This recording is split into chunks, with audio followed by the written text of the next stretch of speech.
Microaggressions, as we shared, are those small things that cause harm, that any one thing may not be a problem, but as they begin to mount up, it's kind of like when I was a kid, the phrase was used, this is the straw that broke the camel's back.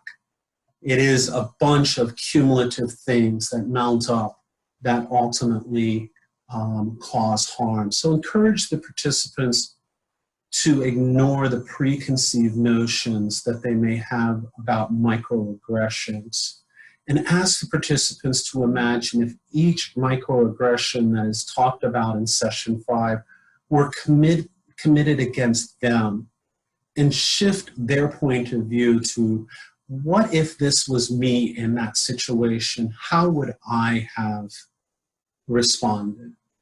And then finally, the conversation about boys will be boys really drives this home. Teaching women to be safe is important. Teaching boys to not harm women is more important. A woman should never be at fault for rape. And so many times when society hears about violence against women or girls, they begin to ask some of the questions.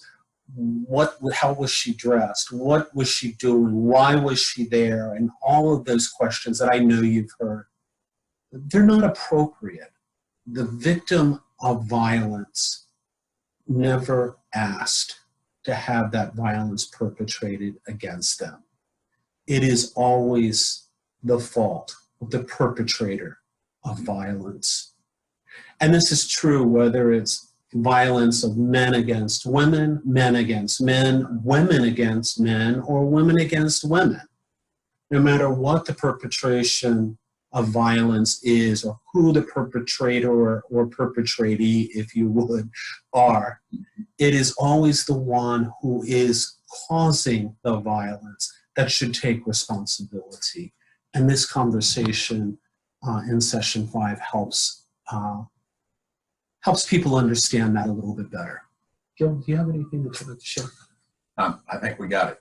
I think this is an important session, a difficult session, but one that that I think will really bring the group together, and they'll really understand this kind of chronic characterization of women, which is really harmful and causes. It will cause men to think about this differently. One of the examples they give is, as a man, do you ever park in a particular place because there's a street light there? And I've never thought about that. Never in my life have I thought about that. But our wives think about that every time they walk the car. Just simple things like that.